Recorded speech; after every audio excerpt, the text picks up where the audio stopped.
Temos falado sobre é tempo,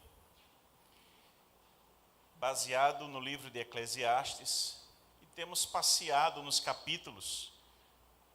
Chegamos até o capítulo 9, no último domingo.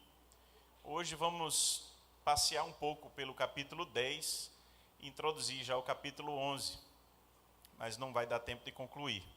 Então, ficando só mais um domingo, acredito, no domingo que vem a gente deve estar concluindo essa série de mensagens chamada É Tempo, em um estudo assim, nas principais temáticas abordadas por Salomão em Eclesiastes. E eu sei que tem sido algo muito importante, certamente para você, porque para mim tem sido um aprendizado muito bom ter estudado mais detalhado esse livro. Então hoje eu quero ler com você Eclesiastes capítulo 10. Vamos ler na versão NAA e vamos estar falando que é tempo de zelar. Vamos lá sobre a ótica de Salomão, a partir do verso 1, capítulo 10 de Eclesiastes.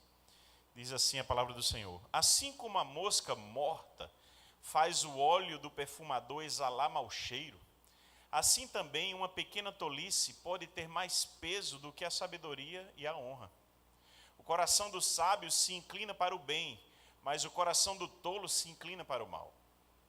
Quando o tolo vai pelo caminho, falta-lhe o entendimento, e assim mostra a todos que é mesmo um tolo. Se aquele que governa ficar indignado contra você, não deixe o seu lugar, porque o ânimo sereno acalma grandes ofensas. Ainda há um mal que vi debaixo do sol, um erro cometido pelos que governam. Os tolos colocados em muitos postos elevados, enquanto os ricos ocupam os postos inferiores. Vi servos andando a cavalo e príncipes andando a pé, como se fossem servos. Quem abre uma cova acaba caindo nela, e quem arromba um muro será mordido por uma cobra. Quem arranca pedras será ferido por elas, e o que racha lenha se expõe ao perigo. Se o machado está embotado e ninguém o afia, é preciso redobrar a força, mas com sabedoria se obtém êxito.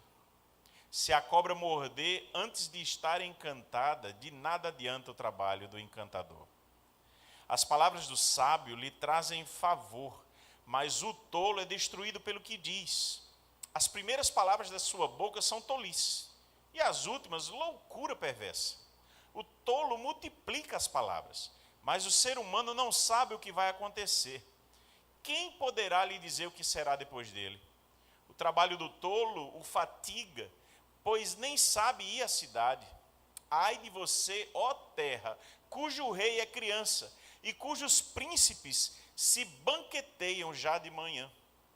Feliz é você, ó terra, cujo rei é filho de nobres, e cujos príncipes se sentam à mesa a seu tempo para refazer as forças, e não para se embriagar. Por causa da preguiça, o teto desaba, e por causa dos braços cruzados, a casa tem goteiras. As festas são feitas para rir, o vinho alegra a vida, e o dinheiro dá conta de tudo. Nem em pensamento fale mal do rei, e não fale mal do rico, nem mesmo quando você estiver sozinho em seu quarto, porque as aves do céu poderiam levar a sua voz, e o que tem asas poderia contar o que você falou. Muita coisa, né? Feche seu olho onde você está, faça mais uma oração. Peça a Deus que fale com você nessa noite.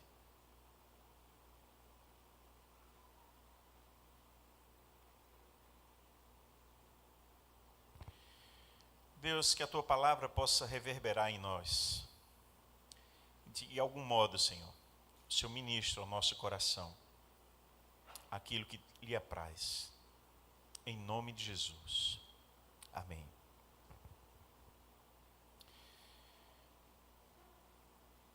quem viria à sua mente se você fosse pensar em um homem zeloso? Pense aí. Imagine um homem zeloso, um homem cuidadoso, um homem prudente. Quem seria a pessoa que veio à sua mente? Pode ser uma mulher também.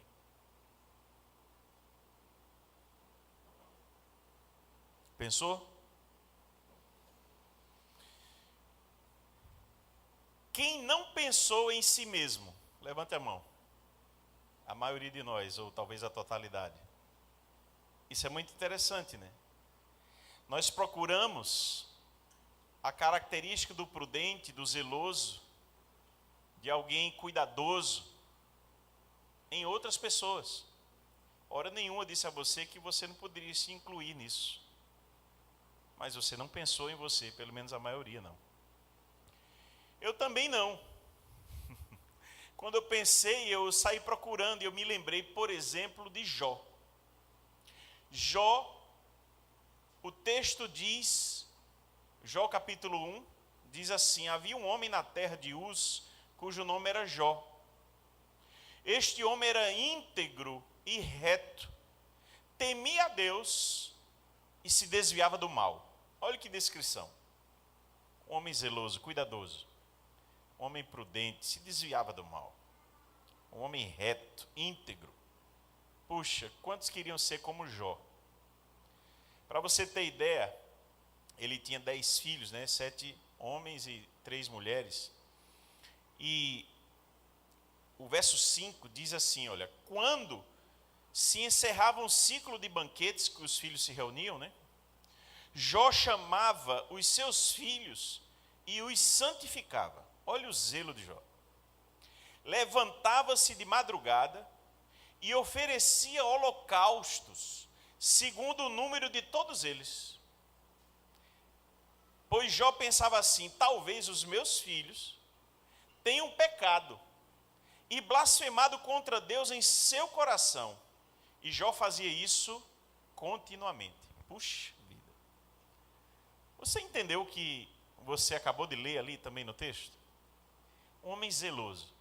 Tão zeloso, zeloso íntegro. O primeiro verso diz que ele era íntegro quanto à vida dele. Reto. Um homem prudente, um homem que se desviava do mal. Mas mais que isso, ele cuidava da vida dos filhos. E ele os santificava. E ele fazia holocaustos, ofertas a Deus, cuidando dos filhos. Porque ele pensava no coração dele: meu Deus, imagine se meus filhos esquecerem disso.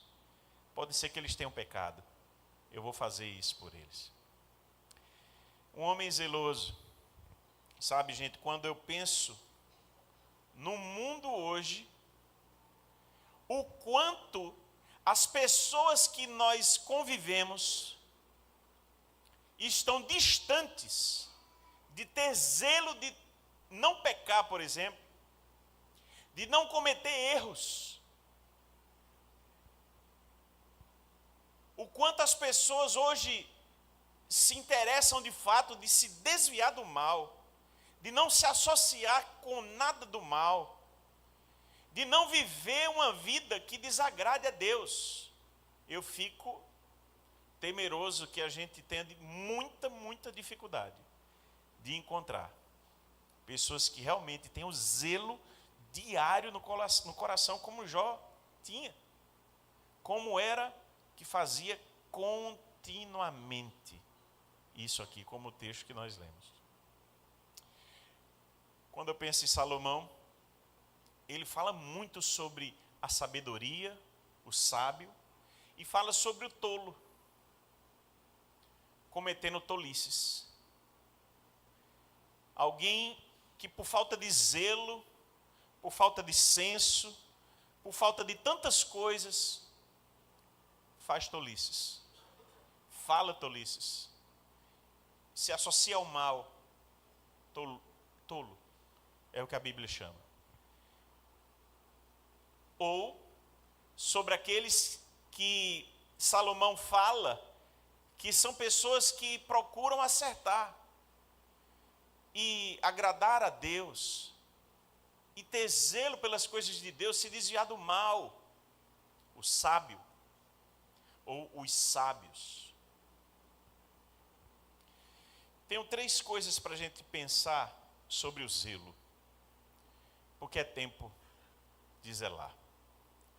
E aí você pode pensar em tantas coisas: zelo do seu nome, zelo das coisas de Deus, mas eu quero pensar a partir do que Salomão estava falando nesse capítulo 10. São coisas interessantes. Primeiro, que é tempo de zelar pela boa conduta. Vire para o seu vizinho aí e diga: é tempo de zelar pela boa conduta. Sabe, gente, num tempo onde as pessoas não estão ligando mais para isso.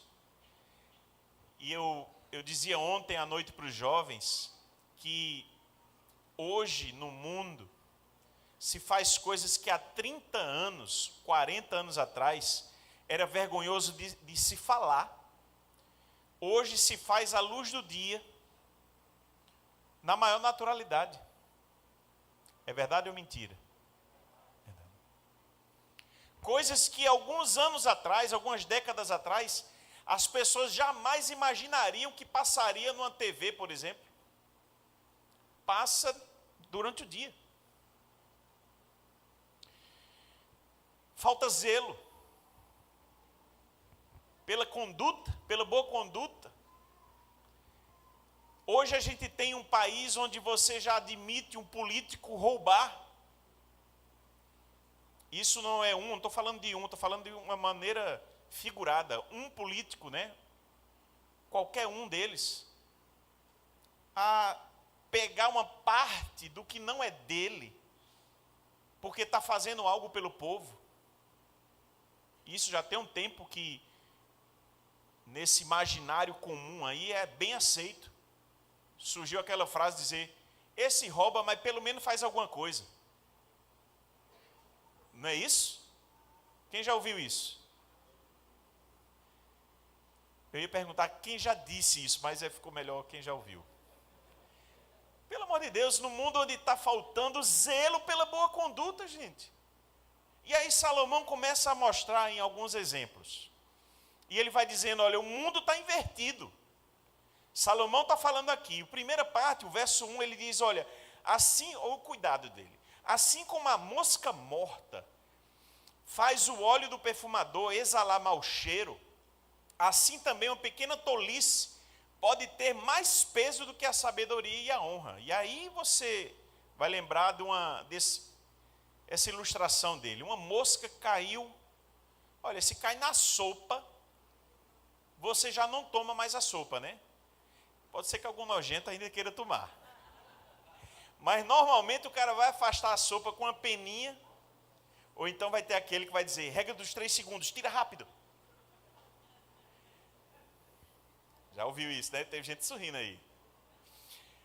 Mas, gente, uma sopa que cai, né? Uma mosca caiu numa sopa, você já estraga. Aí Salomão está abrindo nossa mente. Uma tolice é como essa mosca. Uma tolice numa vida de sabedoria. Eu vou dar um exemplo para ficar mais fácil. Quantas famílias já se acabaram por conta de um adultério? O casal vivia muito bem e cuidava, prezava pelos costumes, os bons costumes deles, e caminharam durante anos, se amando, se preservando, cuidando um do outro, e de repente no trabalho, ou ele, ou ela, né, que hoje está bem comum também, simplesmente se envolve com alguém, e aí uma vida, às vezes de 20 anos juntos, 25 anos juntos. Tem muito casamento hoje que não chega mais nem a isso. Mas bota tudo a perder por uma tolice, por uma aventura, por uma coisa que vai se arrepender amargamente, profundamente. Pior que hoje, pelos maus costumes, tem gente que não se arrepende mais disso. Que tempo estamos vivendo, irmãos? E eu poderia dar muitos exemplos aqui. Pessoas que se perderam após uma longa caminhada. Zelaram pelo bom costume naquela área. Viveram dentro de um emprego, dentro de uma empresa, sendo correto. E foi depois trabalhar na parte financeira e começa a desviar o dinheiro. Uma tolice. Às vezes 20 anos numa empresa. Tolice. Uma mosca morta trazendo mau cheiro ao perfume. Assim é a vida de muitas pessoas. Por isso que Salomão está dizendo, em outras palavras, tenha zelo. E eu fico pensando, eu vi um filme onde, falei sobre isso hoje, vi um filme onde a luta do rapaz era sobreviver na guerra. Não lembro do nome do filme não, mas não faz muito tempo não. Ele se guardou na guerra, teve momentos bem difíceis, enfrentando frio, enfrentando aqueles troca de tiro, e o filme é isso, ele tentando sobreviver, certo? E aí no finalzinho do filme, acho que é até longa-metragem, o finalzinho do filme, a gente dizendo, já começa a anunciar que a guerra acabou. Só que ele aqui ainda está lutando com um cara. Faca, não sei o que, tiro, lutando. E o pessoal lá longe já está comemorando que a guerra acabou. Mas ele não viu ainda. E ele está lutando, e o que é que acontece? No final do filme, ele leva um tiro ou uma facada, não me lembro mais. E a notícia, quando chega para ele, ele já está sangrando, se esvaindo. Deu um spoiler feio, né? Mas não disse o nome do filme. E o cara morre. É aquele ditado, né? Nadou e morreu aonde? Na praia. Às vezes tem gente que a vida é assim. Sabe o que foi que eu já ouvi? Não vai separar agora não, porque os filhos estão pequenos. Os filhos estão pequenos. Quando os filhos crescerem, casarem e forem embora, aí separa o casal. Nadou e morreu na praia. Ou levou o tiro quando foi anunciada o acabar da guerra. Zelo, falta zelo. Falta zelo pelo bom costume. Falta zelo por uma vida santa, real, diante de Deus. Uma vida que não é de aparência, uma vida que santifica o outro, que ajuda o outro, uma vida que toma parte no sofrimento do outro, que é um com o outro, que é família. Ou ainda quer outro exemplo? O Coventry, jogando hoje contra o Manchester United. Quem gosta de futebol aí? Quem assistiu? Quem viu? Os caras nadaram e morreram na praia. Faltando não, já estava na prorrogação. Não, estava no acréscimo da prorrogação, os caras fizeram um gol, estava 3-3, fizeram 4-3, o juiz anulou o gol, por causa de um pé. Um pé que estava impedido. A mosca morta. Às vezes tem gente que a vida é assim. Perderam porque foi para os pênaltis, perderam nos pênaltis. Gente, o zelo da nossa vida precisa acontecer do início até o final da nossa vida. Quem está comigo? Zelo.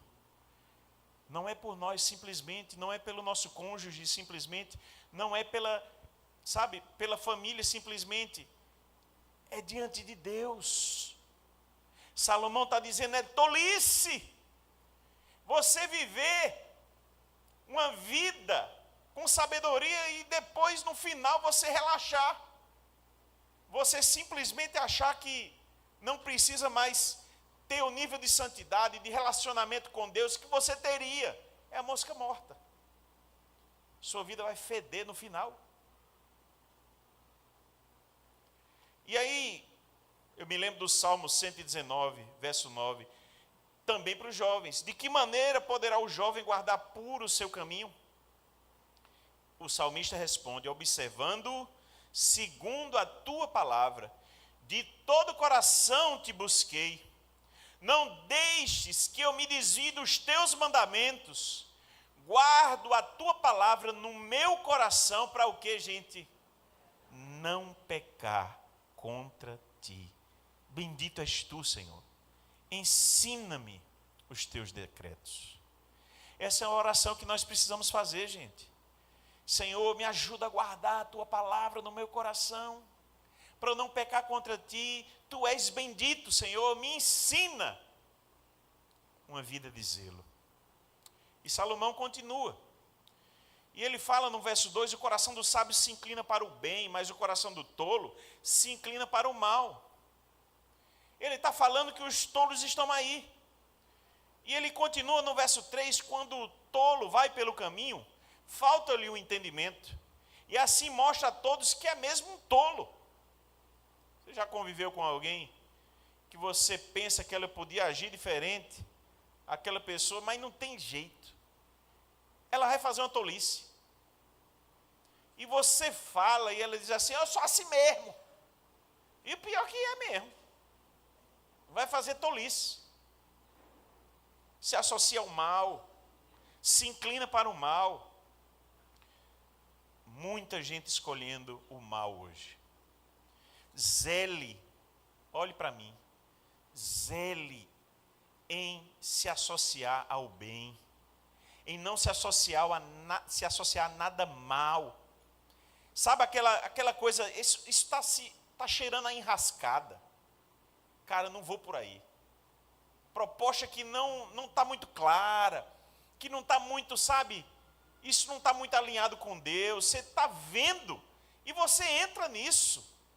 Zele pelo cuidado, pelos bons costumes, zele. Saia de perto do que é mal. A tolice vai terminar se manifestando, é o que o verso 3 está dizendo. E ele continua, e ele diz, olha, governando com o tolo acima de você, zele na sua reação também. Veja o verso 4, 5 e 6.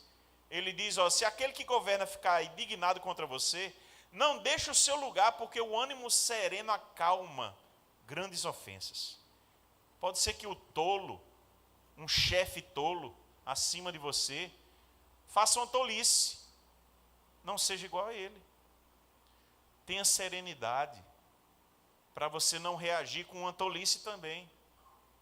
Procure, peça a Deus sabedoria. Tiago fala sobre isso. Quem não tem sabedoria, peça. Deus que dá toda boa dádiva, vem do Pai das luzes, Ele dá sabedoria também. Se você não tem, peça a Ele. E o verso 5, ele diz, ainda há um mal que vive debaixo do sol, um erro cometido pelos que governam, os tolos colocados em muitos postos elevados. Olha, Salomão constatou isso. Ele viu que havia muitas pessoas tolas governando. A gente às vezes não sabe como é que a pessoa chegou lá, né? Como é que o cara chegou num nível tão alto? Eu ia dizer um negócio, mas não ia dar certo. Como é que o cara chegou num nível tão alto no Brasil, um político? E você vê cada bobagem que a pessoa fala. Inconsequência. Quem está entendendo o que eu estou dizendo? Tem tolo lá. Tem tolo em todos os níveis do governo. Ou você tem dúvida disso? E não é nessa gestão não, em todas as gestões. Eu estou falando algo que é real. A gente não entende isso, essa dinâmica a gente não sabe o que acontece. Mas há pessoas que vão fazer tolice. E aí Salomão está dizendo, olha, quando você estiver junto, não seja tolo igual a ele. Não se associe ao mal. Deixa eu dizer outra coisa aqui. Você viu, por exemplo, Roboão, 1 Reis 12. O que é que acontece com o filho de Salomão? Salomão já foi duro em relação a os impostos. E se você ler 1 Reis 12, essa descrição, a gente leu há pouco tempo. E o que é que acontece? Roboão assume, e ainda quando estava no seu início ele escuta um conselho. O conselho é dos velhos sábios. Os conselheiros mais antigos disseram: olha, Roboão, teu pai pesou muito, forçou demais. Dá uma aliviada aí que os teus súditos estão ainda sentindo o peso. Então você vai conquistar o coração do povo se você aliviar um pouquinho os impostos, se você fizer um governo mais brando para eles. Estão precisando disso. E aí sai esse pessoal, vem os jovens conselheiros, amigos ali de Roboão, e diz o seguinte: olha, Roboão é o contrário. Agora que você tem que mostrar serviço mesmo, que você é novo, senão não vai ser respeitado. Pegue pesado. Qual foi o resultado disso, gente? Você sabe. O reino rachou. 10 tribos por norte. Resumo, né? Resumi bastante. E Roboão fica com 2 ali embaixo. Gente, a gente às vezes escuta a tolice, e Salomão está dizendo: tenha cuidado, tenha zelo, não entre na onda, não se associe ao mal, não se incline para o mal. Seja zeloso, paciente, ao interagir com as pessoas. Não se envolva em decisão de tolos, não se envolva, vai sobrar para você. Não se comprometa com tolos, vai dar ruim. Não se comprometa. E aí ele continua, olha: quem abre uma cova, o verso 8, acaba caindo nela. E quem arromba um muro será mordido por uma cobra. Quem arranca pedras será ferido por elas. E o que racha lenha se expõe ao perigo. O que é que essas 4 ilustrações têm em comum? São trabalhos perigosos, que oferecem algum risco. E aí quem abre uma cova precisa ter um cuidado redobrado. A cova está aberta na sua frente ou do seu lado. Cuidado com aquilo que é perigoso. A vida pode nos colocar em situações bem melindrosas, perigosas. Quem derruba um muro precisa lembrar que há uma chance de animais peçonhentos terem ficado por ali, em alguma fresta, em algum buraco. Essa é a ideia. Se lembra do muro de pedras. E aí quem trabalha com pedras pesadas pode se ferir com elas. E ele termina essa parte dizendo que quem trabalha com pérfuro-cortantes pode se ferir. Quem nunca se machucou com uma faca? Mas isso, claro, é uma simbologia. Entenda o que eu vou dizer agora, viu? Eu vou dar um exemplo, mas pode ser em várias coisas. Salomão deu 4 exemplos do dia a dia. Eu vou dar atualizados os exemplos. A crente entrando na política. Não é verdade? Você conhece gente entrando na política, crente? Qual a probabilidade de dar ruim nesse negócio? Não. Quem acha que pode dar ruim? Levanta a mão. Olha, mexendo com poder, mexendo com política, entrando em briga política, entrando, sabe, em discurso político, e aí o cara tinha uma linha reta. Cuidado, porque você pode cair na cova. Não é verdade? Isso é um exemplo. Vou dar outro exemplo. Um jovem flertando com o pecado. Escolha aí o pecado na sua cabeça. Um jovem flertando com o pecado. Pecado foi feito para a gente brincar, gente, com ele. Para dar espaço para ele na vida da gente. O cara está bebendo, está farrando, achando que não tem nada a ver. Achando que não vai dar ruim para ele. Pode ficar viciado. Pode entrar na cova. Pode se complicar. Zonas perigosas. Escolha o exemplo. São tantos exemplos. E Salomão está dizendo: tenha cuidado, zele pelos seus passos. Zele pela boa conduta. Eu só estou no ponto 1, que eu gastei mais tempo nele, mas preciso passar. Vou terminar esse ponto 1 dizendo, olha, o verso 10. Se o machado está embotado e ninguém o afia, é preciso redobrar a força, mas com sabedoria se obtém êxito. O que é que Salomão está dizendo? Olha, o lenhador com um machado, tentando derrubar uma árvore, pá, batendo lá, batendo. Uma hora o machado vai ficar cego, embotado, vai ficar sem corte.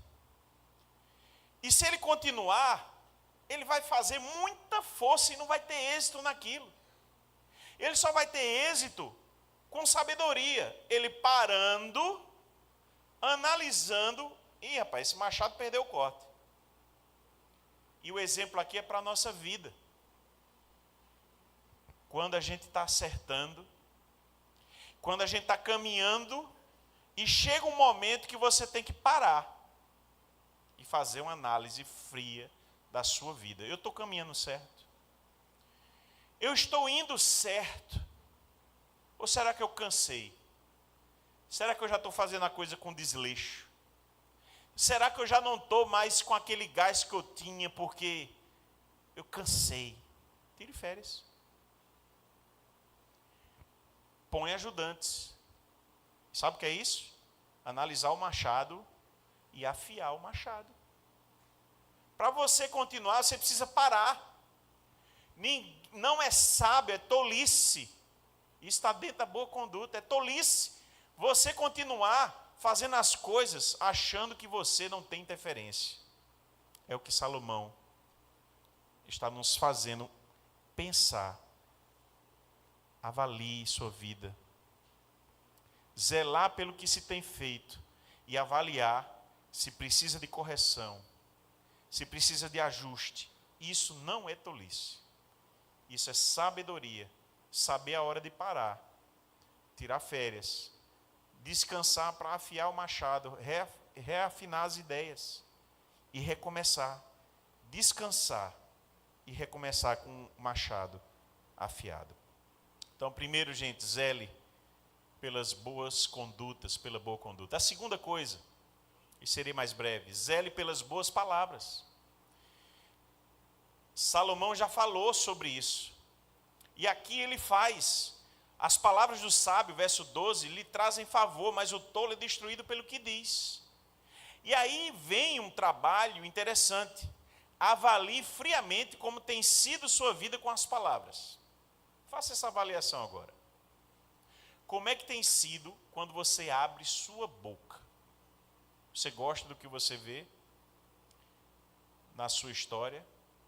Ou você já se destruiu, se complicou, disse bobagem demais? Tem errado muito nessa área? Com palavras? Algumas coisas aqui. Recomendação prática. Fale menos e escute mais. Sabe aquela pessoa que na conversa começa a querer falar? Fale menos. Provérbios 10, 19 diz que quem fala demais acaba falhando, mas quem controla a língua é sábio. Provérbios 10, 19. Avalie bem o que você vai dizer, para você não se sabotar na frente, para você não se destruir com as suas próprias palavras. Não se comprometa antes de pensar bem, antes de você avaliar bem a situação. Pense antes de falar. A gente sabe tudo isso, né, gente? Mas a gente ainda tropeça nisso. E aí eu me lembro de Tiago, capítulo 3. Tiago 3, a partir do 1, ele diz assim: meus irmãos, não sejam muitos de vocês mestres, sabendo que seremos julgados com mais rigor. Porque todos tropeçamos em muitas coisas. Se alguém não tropeça no falar, é um indivíduo perfeito, capaz de refrear também todo o corpo. Olha só. Ora, se colocamos um freio na boca dos cavalos, para que nos obedeçam, também lhes dirigimos o corpo inteiro.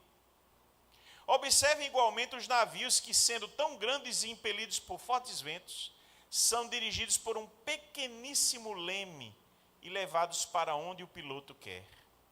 Assim também a língua, um pequenino órgão, se gaba de grandes coisas. Vejam como uma fagulha incendeia uma grande floresta.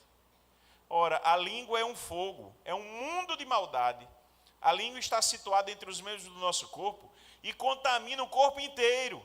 E não só põe em chamas toda a carreira da existência humana, como também ela mesma é posta em chamas pelo inferno.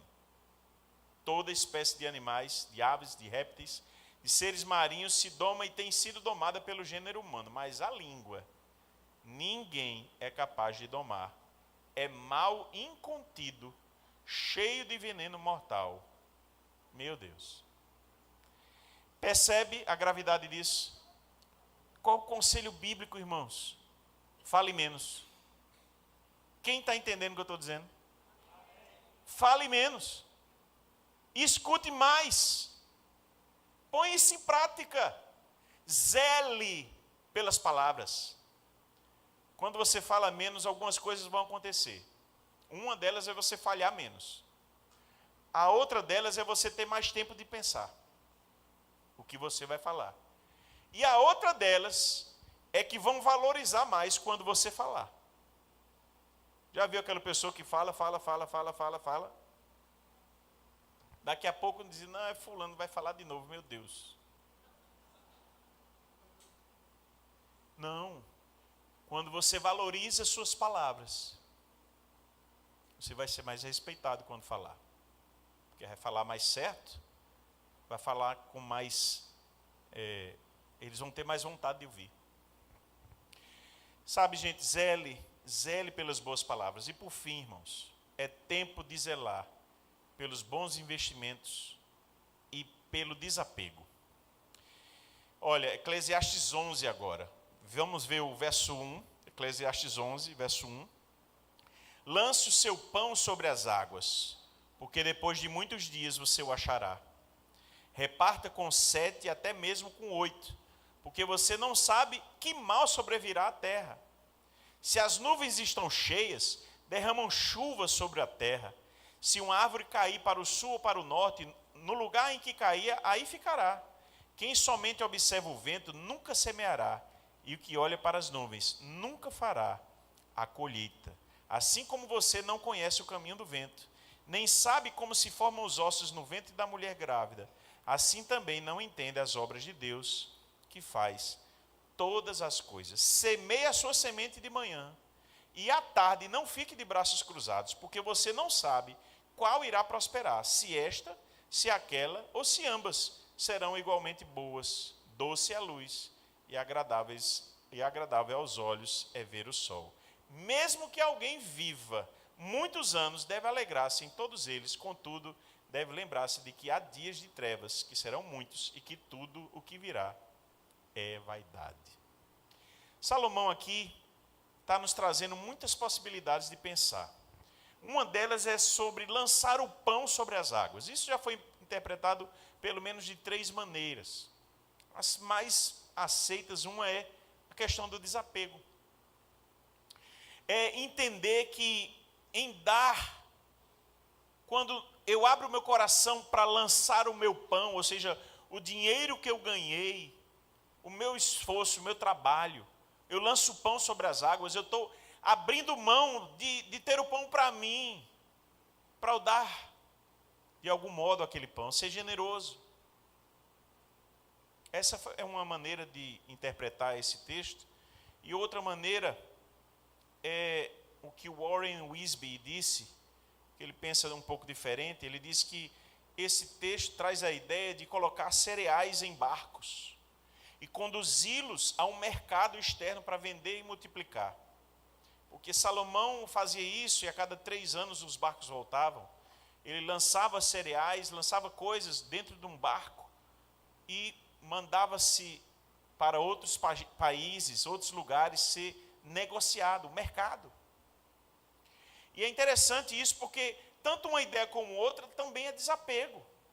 Porque havia piratas, havia possibilidade de naufrágio pela tempestade, a navegação não era tão boa quanto hoje, e as possibilidades eram muito grandes de se perder uma carga, por exemplo. Então, quem fazia isso tinha que ter um desapego. Por que eu estou falando de desapego?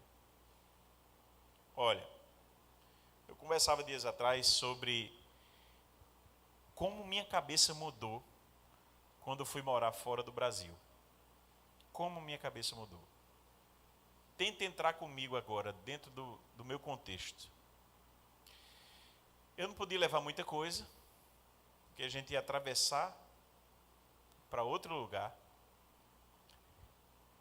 E eu ia passar 2 anos. Eu já sabia que ia passar 2 anos fora, então eu também tinha que levar coisas muito importantes para mim. O que é que a gente levou? Encheu as malas de roupa, das mais diversas, porque diziam para a gente que era muito frio, e no calor a gente poderia usar também as roupas daqui. Então eu não sabia muito bem como funcionaria a coisa, levamos computador, laptop e o celular, basicamente, dinheiro, né? Foi o que a gente fez. E tudo de uma vida. Sabe aquele negocinho que você guarda no armário? Aquela parte do armário lá em cima que você bota. Não podia levar nada disso, não. Ficou tudo. O carro, tive que me desfazer do carro, porque eu ia comprar um outro lá.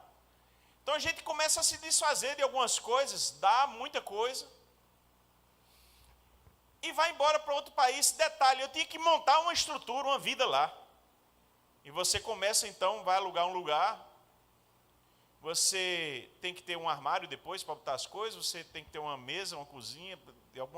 E você começa a montar as coisas com coisas usadas, aluga já com algumas coisas. E começa a montar, depois de 1 mês, 2 meses, está tudo montadinho ali.